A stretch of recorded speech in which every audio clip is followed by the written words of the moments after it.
नमस्कार, कर्जत अपडेटमध्ये आपलं स्वागत आहे. कर्जत नगर परिषद निवडणुकीची धामधूम सुरू झालेली आहे. येत्या 2 डिसेंबरला मतदान होणार आहे आणि प्रचार अगदी शिगेला पोहोचलेला आहे. आपल्यासोबत बोलण्यासाठी ॲडव्होकेट संकेत भासे हे आपल्यासोबत जोडले गेलेले आहेत आणि प्रभाग क्रमांक 2 मधून हे संकेत भासे या निवडणुकीच्या रिंगणात उतरलेले आहेत. खरं पाहायला गेलं तर संकेत भासे हे नगराध्यक्षपदाचे उमेदवार म्हणून मानले जात होते, परंतु आरक्षणामुळे त्यांची संधी कुठेतरी हुकली. मात्र प्रभाग क्रमांक 2 मधून ते आता निवडणुकीत उतरलेले आहेत आणि गेल्या काही वर्षांमध्ये जो प्रभाग क्रमांक 2 मधला जो त्यांनी चेहरामोहरा बदललेला आहे, त्या चेहरामोहऱ्याच्या त्या विकास कामांच्या जोरावर संकेत भासे आता निवडणुकीत उतरलेले आहेत. आपण त्यांच्याशी चर्चा करणार आहोत. आगामी काळात निवडणुकीमध्ये उतरण्यामध्ये त्यांचे विजन कसं असणार आहे आणि निवडणुकीत कुठले मुद्दे घेऊन ते मतदारांसमोर जाणार आहेत. संकेतजी, आपलं कर्जत अपडेटमध्ये खूप खूप स्वागत आहे. धन्यवाद. प्रभाग क्रमांक 2च्या निवडणुकीमध्ये तुम्ही उतरताय. प्रचारात कशा प्रकारे तुम्हाला प्रतिसाद मिळतोय? नाही, नक्कीच. पहिल्यांदा तर मी कर्जत अपडेटचे तुमचे धन्यवाद बोलेल की आपण या ठिकाणी आलात. प्रभाग क्रमांक 2 मधून निवडणुकीला मी आता सामोरे जातो आहे आणि गेली आम्ही 5 वर्ष सातत्याने प्रभाग क्रमांक 2 मध्ये जी काही विकास कामं आहेत ती विकास कामं करण्याचा प्रयत्न करतो आहे. अतिशय चांगल्या प्रकारची कामं आम्ही प्रभाग क्रमांक 2 नव्हे तर संपूर्ण कर्जत शहरामध्ये करण्यामध्ये यशस्वी झालेलो आहोत. खास करून प्रभाग क्रमांक 2 मध्ये ज्या ठिकाणून माझी राजकारणाची सुरुवात झाली, मग त्या ठिकाणी तरुणांना एखादं प्रशिक्षण शिबिर असेल, महिला वर्गासाठी जे काही प्रशिक्षण शिबिरं महिला आणि बालविकासच्या माध्यमातून राबवतो ती आम्ही राबवण्याचा प्रयत्न करतो आहे. त्यासोबतच जी डेव्हलपमेंटची कामं आहेत, मग कोपरा गार्डन असेल, रस्ता असेल, नळपाणी पुरवठा योजना असेल. प्रभाग क्रमांक 2चं खास वैशिष्ट्य म्हणजे WTP, जी कर्जत नगरपालिकेची WTP जी आहे ती प्रभाग क्रमांक 2 मध्ये येते आणि तिचं अपग्रेडेशनचं काम आम्ही त्या ठिकाणी करतो आहे. त्याच्या माध्यमातून जे स्वच्छ पाण्याचा पुरवठा या संपूर्ण कर्जत नगरपालिकेमध्ये त्या ठिकाणून होणार आहे. दुसरी महत्त्वाची गोष्ट म्हणजे दैवलीला जी पाण्याची पुरवठा करणारी जी टाकी आहे ती 14 लाख लिटरची टाकी आहे. त्या ठिकाणी आता आम्ही नवीन टाक्यांची अपग्रेडेशन करतो आहे. म्हणजे आपण दैवलीचा जो आपला WTP आहे त्या ठिकाणी एक 8 लाख लिटरची नवीन टाकी तयार करतोय, जेणेकरून प्रभाग क्रमांक 2 मधील नागरिकांना त्या ठिकाणून पाण्याची सुविधा उपलब्ध होणार आहे. आणि जी छोटी मोठी कामं आहेत, अंतर्गत रस्ते असतील, गटार असतील, ही कामं तर नेहमी करतच जातो. परंतु महत्त्वाची बाब म्हणजे पाण्याचा जो समस्या असते, स्वच्छतेची जी समस्या असते आणि जे काही बाकी गार्डन्स वगैरे सुशोभीकरणाची कामं असतील, ही कामं करण्याचा आम्ही प्रयत्न करतोय. प्रभाग क्रमांक 2 पाहायला गेलं तर 2 प्रकारचे विभाग आहेत त्यामध्ये. म्हणजे सेवालाल सारखा जी वस्ती त्यामध्ये आहे, आदिवासी वाडी देखील आहे आणि पुढील भागात जर आपण गेलो तर ललानी वगैरे त्या भागामध्ये पाहायला गेलं तर मोठ्या प्रकारच्या इमारती त्या म्हणजे अशा प्रकारचे मतदार तुमच्या प्रभागात आहेत. तर मग या 2 प्रभागामध्ये अशी महत्त्वाची तुम्ही कुठली कामं केलेली आहेत मागच्या म्हणजे मागील काही वर्षांमध्ये? मुळात प्रभाग क्रमांक 2 मध्ये आज तुम्ही बघायला गेलं तर 100% रस्ते हे प्रभाग क्रमांक 2 मध्ये झालेले आहेत. आज सेवालाल नगर सारख्या ठिकाणी तुम्ही बघायला गेलं तर अतिशय बिकट परिस्थिती त्या ठिकाणून होती. नागरिकांना जाण्या येण्यासाठी रस्ता नव्हता. तिथून आपण गटाराची व्यवस्था केली, त्यानंतर त्याच्यावरती रस्ते केले, त्यानंतर तिथे पाणी पुरवठा योजना केली. आज प्रभाग क्रमांक 2 मध्ये जे सेवालाल नगर असेल किंवा त्याच्यासमोरची असलेली आदिवासी वाडी असेल किंवा आमचं संजय नगर असेल, शिवाजीनगर असेल, आमचा असलेला साईनगर, सुयोगनगरचा जो काही भाग असेल, या ठिकाणचे रस्ते बघा, गार्डन्स बघा, हे सर्व आपण सुशोभीकरण करून एक चांगल्या प्रकारचं एक उदाहरण, स्वीकृत नगरसेवक असताना आपण एक चांगलं उदाहरण तिथे लोकांसमोर ठेवून एक चांगला विकास करण्याचा आपण प्रयत्न केला. नगराध्यक्ष पदाच्या उमेदवार आहेत स्वातीताई लाड, तसेच इतर देखील तुमचे 20 उमेदवार रणांगणात उतरलेले आहेत. मग तुमच्याकडे त्यांचे देखील प्रचाराची जबाबदारी आहे. प्रत्येक विभागात तुम्ही जाताय, कशा प्रकारचा प्रतिसाद मिळतोय तुम्हाला? नाही, नक्कीच. कर्जत नगरपालिकेला नगराध्यक्ष पदाचे ज्या काही उमेदवार आपले आहेत, डॉक्टर स्वाती अक्षय लाड हे अतिशय सुशिक्षित अशा आपल्या ह्या उमेदवार आहेत. मुळात कसं आहे, कर्जत नगरपालिकेचा नगराध्यक्ष हा प्रथम नागरिक म्हणून निवडला जातो आणि पुढची 5 वर्ष ज्या व्यक्तीच्या हातामध्ये जातात त्या व्यक्तीने तो कारभार कशा पद्धतीने सांभाळला पाहिजे, पुढचं त्याचं विजन काय असेल, त्याचं बजेट काय असेल, त्यानंतर त्यांनी जे काही भविष्यामध्ये कामं करायची ती कशा पद्धतीने एखाद्या मंत्र्यांसमोर, एखाद्या मंत्रालयामध्ये, एखाद्या विभागासमोर मांडली गेली पाहिजेत, या संदर्भामध्ये जे काही कामकाजाचं नियोजन असेल, त्या संदर्भात जे काही मंत्रालयीन पत्रव्यवहार असतील, या करण्यासाठी सुशिक्षित उमेदवार हवा, ही पहिल्यांदा तर कर्जतकरांची मागणी आहे. त्यामुळे स्वाती अक्षय लाड ह्या स्वतः डॉक्टर आहेत, त्या गायनेकोलॉजिस्ट आहेत आणि त्यांना बऱ्यापैकी सगळे नॉलेज आहे आणि तरुण चेहरा आहे. त्यामुळे तरुण चेहऱ्याला कर्जत नगरपालिकेतील सगळं जनता संधी देईल अशी आम्हाला अपेक्षा आहे. तुम्ही प्रभाग क्रमांक 2 मधून उतरलायत आणि कर्जत नगर परिषद एकंदरीत तुमचं वॉर्डचं आणि कर्जत शहराचं विजन काय? कर्जत नगरपालिकेमध्ये जर प्रामुख्याने बोलायला झालं तर आता सध्या जे काही 21 उमेदवार आमचे निवडणुकीला सामोरे जात आहेत, यामध्ये ॲडव्होकेट आहेत, डॉक्टर आहेत, प्राध्यापक आहेत, बी फार्मसी केलेले लोक आहेत. म्हणजे सुशिक्षित लोकांना आम्ही आमच्या या महायुतीच्या माध्यमातून निवडणूक लढायला संधी दिलेली आहे. अनुभवी लोकांना या ठिकाणून आम्ही निवडणूक लढायला संधी दिली. त्यामुळे येत्या काळामध्ये जी काही आमची 21 लोकांची टीम असेल आणि नगराध्यक्षाची टीम असेल, ही सर्व सुशिक्षित आणि अनुभवी चेहरे आम्ही सोबत घेऊन या निवडणुकीला आम्ही सामोरे जातोय. दुसरी महत्त्वाची गोष्ट म्हणजे कर्जत नगरपालिकेच्या बाबतीमध्ये प्रामुख्याने आम्ही जे काही विजन घेऊन चाललेलो आहे, त्यामध्ये आरक्षित जागा ज्या कर्जत नगरपालिकेमधल्या आहेत त्या डेव्हलपमेंट करणं गरजेचं आहे. कारण वाढते नागरीकरण आणि या सगळ्या गोष्टीची आपण जर गोष्टी बघितल्या तर आपल्याला भविष्यामध्ये आरक्षित प्लॉट डेव्हलप करणं गरजेचं आहे. त्यात प्रामुख्याने महत्त्वाचा मुद्दा म्हणजे कोतवाल नगर आणि मुद्राच्या मध्ये असलेला जो काही आपला स्पोर्ट्स कॉम्प्लेक्सचं रिझर्वेशन जे कृषी खात्याच्या जागेवरती आहे, ती जागा आम्ही यांच्याकडे कृषी मंत्र्यांकडे मागणी करतोय आणि त्या माध्यमातून ती जागा कर्जत नगरपालिकेला हँडओव्हर करून भव्य दिव्य असं आम्ही कर्जत जिमखाना त्या ठिकाणी उभारणार आहोत. हे आमदार साहेबांचं आणि संपूर्ण आमच्या महायुतीच्या नेत्यांचं असलेले स्वप्न आहे. त्यानंतर कर्जत नगरपालिकेमध्ये जी काही पाणी संदर्भातली जी विषय होता तो आमदार साहेबांनी मागच्या काळामध्ये मार्गी लावला. 57 कोटी रुपयाची वॉटर स्कीम आणून कर्जत शहराला भविष्यातील 25 वर्ष पाणी पुरवठा योजना होईल अशा पद्धतीची योजना आमदार साहेबांनी दिली. त्यामुळे पाण्याचा हा प्रश्न आमदार साहेबांनी मिटवलेला आहे. त्यानंतर भुयारी गटार योजना असेल, त्यानंतर अंडरग्राऊंड केबलिंगचा विषय असेल, त्यानंतर जे काही ग्राउंड्स आहेत ते ग्राउंडचे सुशोभीकरणाचा विषय असेल. दुसरी अजून एक महत्त्वाची गोष्ट म्हणजे कर्जत नगरपालिकेला 6 किलोमीटरची उल्हास नदी लाभले. त्यामुळे या उल्हास नदीचं सुशोभीकरण आणि तिच्या सौंदर्याचे जतन होणं गरजेचं आहे. त्यासाठी नदी संवर्धनासारखा प्रकल्प राबवून नदी संवर्धन आणि उल्हास नदीचं एक सौंदर्य कसं वाढेल या दृष्टिकोनातून आम्ही प्रयत्न करतोय. त्यासाठी छोटी छोटी उदाहरणं म्हणजे आम्ही प्रति पंढरपूर आळंदीसारखं उदाहरण उभं केलं जिथं विठुरायाची मूर्त उभी आहे. दैवलीसारख्या ठिकाणी आम्ही प्रति अयोध्या उभी केले, त्या ठिकाणी प्रभू श्रीरामांची मूर्त उभी आहे. आपला जो काही बाजारपेठेमधला 1 नंबर आणि 2 नंबरचा घाट आहे त्या घाटाचं सुशोभीकरण करून गणपती विसर्जन घाट असेल आणि संपूर्ण घाटाचं सुशोभीकरण करून नदी संवर्धनासाठी आम्ही चालना देतोय. त्यामुळे कर्जत नगरपालिकेचं सौंदर्य या उल्हास नदीच्या माध्यमातून कसं वाढेल हा दृष्टिकोन आमचा आहे. कालच पर्यटन मंत्री शंभूराजे देखील आपल्या कर्जतमध्ये येऊन गेले आणि जी अमराईच्या प्रति पंढरपूर आळंदी येथे जी विठ्ठलाची मूर्ती उभी केली आहे त्याचं कौतुक देखील त्यांनी केलेलं आहे. आमदार महेंद्र थोरवे यांचं देखील ते बोललेले की एक युनिक अशी वास्तू तुम्ही या ठिकाणी उभारलेली आहे आणि अगदी काही मागच्या टप्प्यामध्येच ठाण्यामध्ये देखील प्रताप सरनाईक आमदारांनी देखील सेम टू सेम अशीच कर्जतची प्रतिकृती तिकडे ठाण्यात देखील उभारलेली आहे. मग आमदार महेंद्र थोरवे यांच्या देखील आता कामांची कॉपी केली जाते का असं बोलावं लागेल?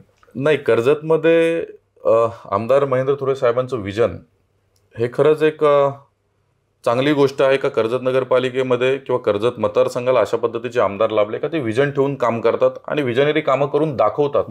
नुसते बोलत नाही तर ते कामं करून दाखवत आहेत.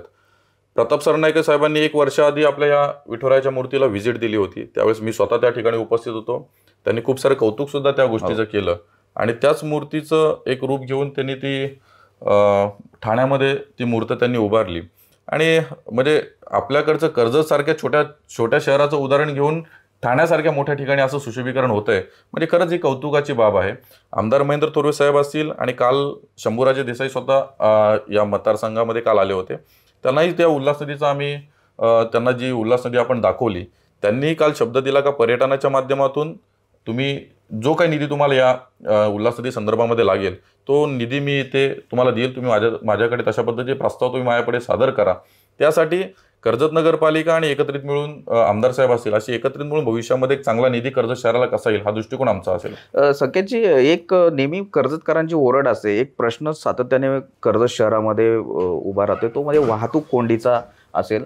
मग या संदर्भात काही आगामी काळात उपाययोजना केल्या जाणार आहेत का? नाही, कर्जत नगरपालिकेला जो वाहतूक कोंडीची जी समस्या मागच्या काळामध्ये होती, तो प्रामुख्याने श्रीराम पुलावरती जे काही दुसऱ्या ब्रिजचं काम सुरू आहे, त्या दुसऱ्या ब्रिजचं काम झाल्यानंतर त्यामध्ये 50% समस्या ट्रॅफिक संदर्भातली दूर होईल.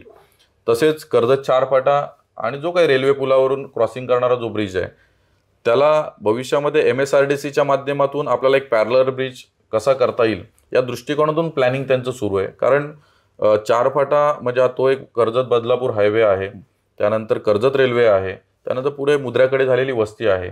या दृष्टिकोनातून पूर्ण प्रयत्न करून एक बायपास कसा काढता येईल या दृष्टिकोनातून आमदार साहेब आणि MSRDCच्या माध्यमातून प्रयत्न सुरू आहेत आणि येत्या काळामध्ये त्याच्यावरती एक चांगला तोडगा निघून कर्जतकरांना ट्रॅफिक मुक्त कर्जत कसं होईल या दृष्टिकोनातून सुद्धा आम्ही प्रयत्न करू. थोड्या राजकीय प्रश्नांवर येतो आता मी. मागील काही काळामध्ये आपल्या पक्षातीलच काही तुमचे सहकारी होते, म्हणजे अगदी तुमच्या सोबत फिरणारे मागच्या काळामध्ये, त्यांनी आपल्यावर नाराजी व्यक्त करत राष्ट्रवादीमध्ये प्रवेश केलेले आहेत आणि आपल्या कामकाजाबद्दलही त्यांनी दबक्या आवाजात चर्चा केली की संकेत भाषणमुळे आम्ही पक्ष सोडतोय. तुमच्याबद्दल एक नाराजी व्यक्त करत त्यांनी कुठेतरी राष्ट्रवादीमध्ये प्रवेश केला होता. मग याबद्दल तुम्हाला काय वाटतं? नाही, असं तर मी कुठे ऐकलं नाहीये, परंतु त्यांचे जे काही पक्षप्रवेश इतर कुठल्या पक्षामध्ये झालेत त्यांना खरंच मनापासून मी शुभेच्छा देतो. कारण कर्जत नगरपालिकेमध्ये काम करत असताना आम्ही विजन ठेवतो, नागरिकांची कामं करण्याचा प्रयत्न करतो, परंतु काही नेते किंवा काही लोक हे स्वतःसाठी विजन ठेवून किंवा स्वतःसाठी काहीतरी गोष्ट पाहिजे अशा अपेक्षेने जर काम करत असतील तर अशा लोकांना त्यांनी जो निर्णय घेतला आहे तो योग्य असू शकतो. त्यामुळे कर्जत नगरपालिकेमध्ये आम्ही जे काही काम करतो हे नागरिकांच्या हितासाठी आणि संपूर्ण जनतेसाठी आम्ही एक चांगलं काम करण्याचा प्रयत्न करतोय. काय फरक पडेल त्यातून तुम्हाला असं वाटतं? नाही, प्रत्येकजण प्रत्येकाच्या पक्षाचं काम करत असतो. दोन लोक तिकडे प्रवेश करतात तर 4 लोक इकडे प्रवेश करतात. हे पक्षप्रवेशाचं हे समीकरण निवडणुकीच्या वेळेस सुरूच असतं, परंतु जनतेचं हित कशामध्ये आहे हे आपण बघितलं पाहिजे आणि त्या दृष्टिकोनातून प्रयत्न करतो. तुमच्या प्रभागामधील तुम्ही जी विकास कामं केलेली आहेत, तुम्ही लेखाजोखा मांडले आहेत, मोठ्या प्रमाणावर रस्ते गटारे तुम्ही उभारणी केली आहे त्यामध्ये, परंतु तुमचे विरोधक आता त्यातूनही टीका करतायत तुमच्यावर की निकृष्ट दर्जाची कामं केलेली आहेत, त्यातून निधीचं कुठेतरी अपहार झाला आहे, अशा प्रकारच्या टीका तुमच्यावर होत आहेत. नाही, मुळात कर्जत नगरपालिकेमध्ये जी काही आम्ही महायुती उभारली आहे ही आम्ही कालच आमच्या संकल्पनाम्याचं प्रकाशन केलं. त्यामध्ये 119 कोटीची कामं आम्ही मागच्या 5 वर्षामध्ये या कर्जत नगरपालिकेमध्ये केली. आता जी काही आमच्यासमोर विरोधकांची जी काही फळी उभी आहे त्यांच्या माध्यमातून आजपर्यंत कोणतंही विकास कामाच्या बाबतीमध्ये, कुठल्याही व्हिजनच्या बाबतीमध्ये किंवा कुठल्याही कर्जत नगरपालिकेच्या भविष्यातल्या परिवर्तनाच्या बाबतीमध्ये बोलणं होत नाही. त्यांनी फक्त नाव दिलं परिवर्तन विकास आघाडी, परंतु परिवर्तन हे त्यांना त्यांच्या पक्षाचं करायचं आहे, कर्जत नगरपालिकेचं करायचं नाही आहे. कर्जत नगरपालिकेला त्यांनी जे काही व्हिजन किंवा त्यांचा जो काही आपण म्हणतो जाहीरनामा का जे डेव्हलपमेंट आहे त्या डेव्हलपमेंटच्या बाबतीमध्ये विरोधक कुठेही बोलताना दिसत नाही. फक्त त्यांचं आरोप प्रत्यारोपाचं राजकारण करण्यामध्ये ते व्यस्त आहेत. त्यामुळे या सगळ्या गोष्टींना आम्ही लक्ष देत नाही. आम्ही विकासाकडे काम करतोय आणि विकासाच्या दृष्टिकोनातून प्रयत्न करू. तेच आता बघायचं झालं तर विरोधक एकत्र झालेले आहेत, म्हणजे राष्ट्रवादी आणि शिवसेना ठाकरे गट. काय वाटतं बघ, या मोठी ताकद उभी राहिली असं वाटतं? नाही, मुळात 2019च्या निवडणुकीला आम्ही शिवसेना म्हणून सामोरे गेलो आणि मोठ्या मताधिक्याने आम्ही कर्जत नगरपालिकेचा नगराध्यक्ष शिवसेनेचा त्या ठिकाणी आम्ही बसवला. त्यावेळेस आमदार महेंद्र तोरे साहेब असतील, इतर लोक असतील, यांना सगळ्यांना सोबत घेऊन आम्ही शिवसेनेचा नगराध्यक्ष कर्जत नगरपालिकेमध्ये बसवला. त्यानंतर कर्जत शहरातील जे काही आता जे उभाटा गटामध्ये आहेत त्यांनी जो शिवसैनिकांना न्याय द्यायला पाहिजे होता तो न्याय त्यांच्या माध्यमातून झाला नाही. आता उभाटा गटाचे जे कोण लोक नेतृत्व करतायत ते शिवसैनिकांना न्याय देऊ शकले नाही, कारण 5च लोक फक्त शिवसेनेचे तिकडे निवडणूक लढतात उमेदवार. आणि आमदार महेंद्र तोरे साहेबांच्या माध्यमातून जे काही इकडे शिवसेना आहे 14 लोक निवडणूक लढतात. त्यामुळे हा फरक आहे. त्यामुळे शिवसैनिकांना खऱ्या अर्थाने जर न्याय कोण देत असतील तर आमदार महेंद्र तोरे साहेब शिवसैनिकांना न्याय देतात असं मला या ठिकाणी खोपोलीत पण तसं चित्र होतं का? आता बातम्या समोर आल्या त्यामध्ये ठाकरे सर्व ठिकाणी कर्जत खालापूर मतदारसंघामध्ये शिवसेना जर कोणी जिवंत ठेवली असेल ते आमदार महेंद्र तोरे साहेबांनी ठेवली, हे वास्तव आहे. कारण शिवसेना आणि शिवसैनिक हा एक मोठा दुवा आहे आणि शिवसैनिकाच्या माध्यमातून बाळासाहेबांचे विचार घेऊन आम्ही शिवसेनेच्या माध्यमातून काम करतोय, तशी विकास कामं करतोय. बाळासाहेबांची आम्हाला शिकवण आहे का 80% समाजकारण आणि 20% राजकारण या तत्वावरती आम्ही काम करतोय आणि त्या माध्यमातूनच पुढे जाण्याचा आम्ही प्रयत्न करतो. त्यामुळे जे कोण आता उभाटामध्ये जे आता पदाधिकारी आहेत ते शिवसैनिकांना न्याय देत नाहीत हे त्यांच्याही शिवसैनिकांना माहिती आहे. परंतु काही गोष्टी असतात राजकारणामध्ये, व्यक्तिभेद असतो, या सगळ्या गोष्टी असतात, त्यामुळे हे चाललंय. परंतु आमदार महेंद्र थोरे साहेब हे शिवसेनेला न्याय देत आहेत हे सर्वांना दिसतंय. 2 तारखेला निवडणूक येते संपूर्ण प्रभागांमध्ये, तसेच कर्जत नगर परिषद हद्दीमध्ये तुम्ही फिरताय, मतदारांना आवाहन करताय. आता अगदी काही थोडके दिवस राहिलेले आहेत प्रचारासाठी. आता मतदारांना तुम्ही काय आवाहन कराल? नाही, नक्कीच आपल्या या व्हिडिओच्या माध्यमातून आणि आपल्या सर्वांच्या माध्यमातून मी कर्जतच्या सर्व नागरिकांना या माध्यमातून आवाहन करू इच्छितो की कर्जत शहरामध्ये जे काही आम्ही 21 उमेदवार आणि नगराध्यक्षपदाच्या ज्या उमेदवार आम्ही दिलेले आहेत हे सर्व सुशिक्षित उमेदवार आणि चांगल्या प्रकारचे उमेदवार देण्याचा आम्ही प्रयत्न केला आहे. तरुणांना या माध्यमातून संधी दिली. त्यामुळे कर्जत शहराचा जर आपल्याला सर्वांगीण विकास करायचा असेल, कर्जत शहरामध्ये अनेक विकास कामं जर भविष्यामध्ये करायची असेल तर आपल्याला युतीला प्राधान्य देणं गरजेचं आहे. कारण या महाराष्ट्राचे मुख्यमंत्री देवेंद्र फडणवीस साहेब असतील, या महाराष्ट्राचे उपमुख्यमंत्री एकनाथजी शिंदे साहेब असतील आणि या मतदारसंघाचे आपले खासदार श्रीरंगप्पा बारणे असतील, आमदार महेंद्र थोरे साहेब असतील, आमदार प्रशांतदा ठाकूर असतील, तसेच प्रदेशाध्यक्ष आमचे रवींद्र चव्हाण साहेब असतील, या सर्वांच्या माध्यमातून कर्जत खालापूरला एक मोठा निधी त्यांच्या माध्यमातून भविष्य काळामध्ये येऊ शकतो. आणि कर्जतचा जर सर्वांगीण विकास आणि कर्जतला जर भविष्यामध्ये जर निधी आपल्याला प्राप्त करायचा असेल, मोठ्या प्रमाणामध्ये कामं जर आपल्याला आणायची असतील तर महायुतीच्या माध्यमातून आपण सर्वांना मी या माध्यमातून या व्हिडिओच्या माध्यमातून आवाहन करतो की आपण महायुतीला मतदान करा. सर्वांनी, कर्जत शहराची जनता ही सुज्ञ जनता आहे. आम्ही जे काही राजकारण करतो हे विकासाचं राजकारण करतोय आणि विरोधक जे काही राजकारण करतात ते टीकेचं राजकारण करतात. त्यामुळे हा फरक संपूर्ण कर्जत शहराच्या जनतेसमोर आहे. त्यामुळे आपण विकासाला प्राधान्य द्या. येणाऱ्या 2 डिसेंबरला आपण सर्वांनी महायुतीला मतदान करून आपल्या नगराध्यक्षपदाच्या उमेदवार असलेल्या सौ डॉक्टर स्वाती अक्षय लाड यांचं चिन्ह आहे कमळ आणि त्यासोबतच पॅनलला बाकीचे उमेदवार असलेले त्यांचं चिन्ह आहे धनुष्यबाण. त्यामुळे कमळ आणि धनुष्यबाण या दोन्ही चिन्हासमोरील आपण बटन दाबून मी सर्वांना कर्जत नगरपालिकेतील जनतेला या माध्यमातून आवाहन करतो.